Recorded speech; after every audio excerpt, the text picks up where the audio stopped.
para o Polival, para o advogado de defesa, ele acho que entendeu mal, estava no calor ali, de sendo vaiado pelo povo e tal, e respondeu abruptamente a você, né?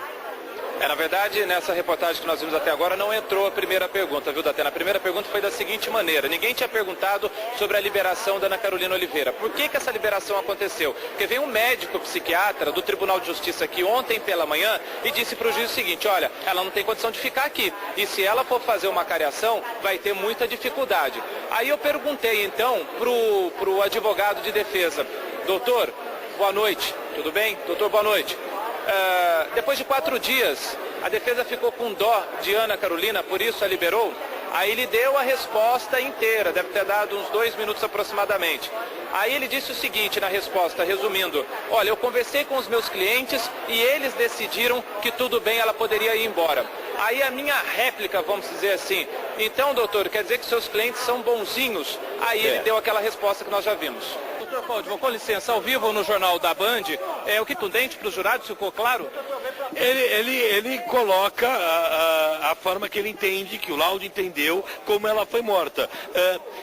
Ele diz que não há possibilidade de outra que não a asfixia. Ele coloca, mas ele também coloca que teriam que ter ficado sinais nas unhas. E eles não fizeram o exame nos réus. Portanto, não há como comprovar, ainda que levando em conta que é possível que tenha sido asfixiada a criança, que tenham sido eles. Esse ponto, ele nem a perícia, nem ninguém comprovou até agora. Queiroz, que acompanhou os 5 dias de julgamento. Pois é, Simone, em algum momento você achou que o casal poderia ser absolvido? Eu achei, Hermano, em alguns momentos que a Ana Jatobá poderia ter uma pena menor ou até mesmo escapar dessa condenação. Isso porque as provas contra ela, como a própria perita Rosângela Monteiro nos disse há pouco, elas demoraram um pouco para mostrar que realmente Ana Jatobá estava na cena do crime. Mas a gente deve lembrar que o promotor Francisco Sembranelli foi muito hábil quando ele compôs o perfil psicológico da Ana Jatobá, tentando mostrar que uma pessoa tão destemperada, com momentos de tantos desequilíbrios ao longo da vida, era sim capaz de matar a menina Isabela. Falhas ocorreram na investigação e na elaboração dos laudos. Isso porque eu tenho o laudo e pude verificar. Quais são as falhas principais do seu ponto de vista? Foram as apontadas pelo Márcio Campos ou não? Por exemplo, Datena, uma falha para mim que realmente isso podia ter mudado completamente.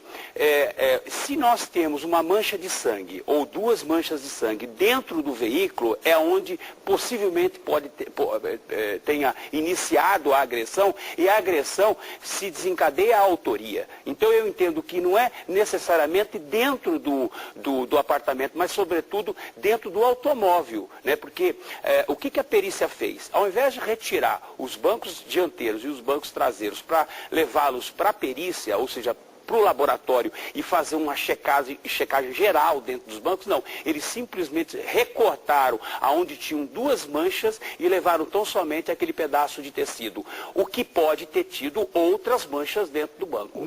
E de que maneira, Helena, você ajudou? Eu soube que você chegou, inclusive, a proteger a irmã do Alexandre Nardoni, que estava com muito medo de passar pelas pessoas, e com medo de ir no banheiro, com medo de estar sozinha ali. Sabe, vai saber se não tem uma pessoa meio maluca que resolva fazer justiça com as próprias mãos em cima da menina. Né? Como é que foi? O que você fez? Sim, aconteceu que eu estava esperando para entrar no plenário com a credencial, e desde antes eu já tinha contato com o senhor Antônio Nardoni, com o doutor Antônio Nardoni, que é um colega de profissão, e ele chegou com a filha e ela estava muito nervosa, chorando, preocupada, e nós nos aproximamos, eu a cumprimentei. Imagina em que ânimo que eles estão, né? Com toda a gritaria, toda a confusão. Eles já chegaram acuados no fórum, né? Porque eles tinham deixado o carro no estacionamento e quando entraram, todo mundo invadiu, o seu Antônio foi quase agredido, enfim. E ela estava preocupada, queria ir ao banheiro, queria tomar um lanche, eu acompanhei até a sala da ordem, até o banheiro, assim. Até correndo um pouco de risco também, ou não? Você se sentia mais protegida ali? Eu não digo correr risco, mas que me olharam muito feio, Silvia, como se eu estivesse pactuando daquela situação.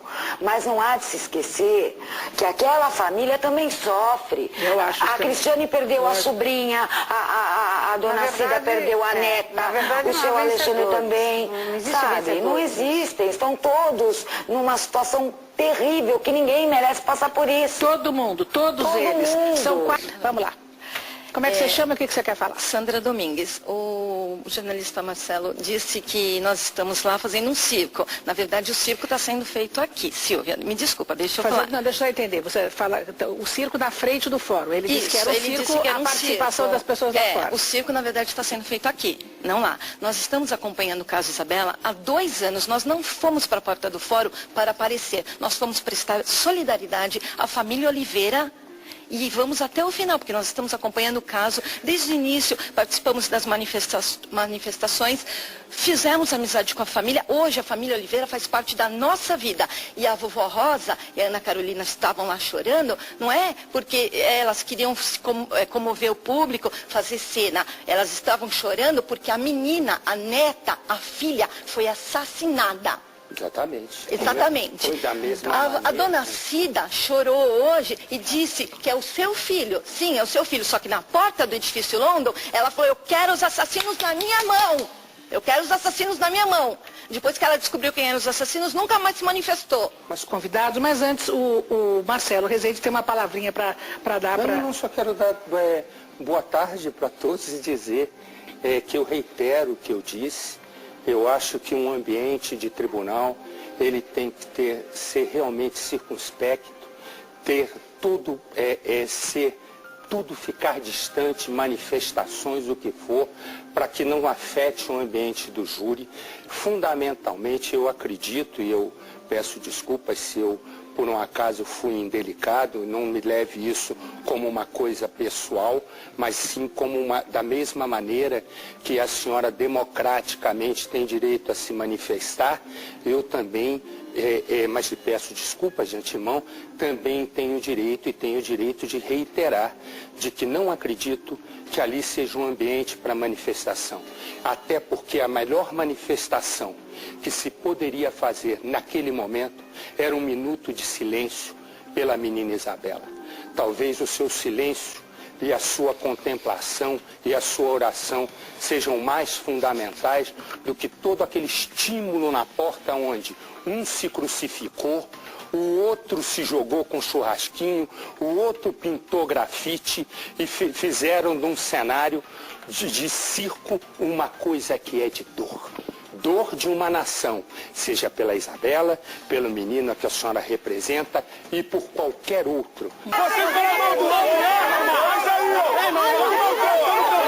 A curiosidade é muito grande, mas eu entendo que a população deveria ficar em casa. Ficar em casa, acompanhar pelos meios de comunicação o desenrolar do julgamento, nem passa pela cabeça destas pessoas. Esta é a segunda roupa de esqueleto que o aposentado Amaury usa em 4 anos para reclamar uma indenização. Essa mulher veio para distribuir folhetos de propaganda do cemitério onde Isabela está enterrada. Pessoas que surgem fazendo até mesmo da tristeza palco para o seu show. O senhor veio hoje aqui por quê? Agora a gente vai ver como estão sendo hostilizados ou hostilizado o advogado de defesa, né, o Roberto Podval. Ele que nós mostramos aqui outro dia, chegou a ser chutado por uma pessoa que está completamente equivocado, não tem nada a ver uma coisa com a outra, ninguém tem o direito de agredir um advogado de defesa, não importa quem ele esteja defendendo, mas enfim, foi vaiado, foi agredido, foi chutado. E ontem à noite, na saída do fórum, de novo, uma grande, forte manifestação contra ele. Tá aí, olha.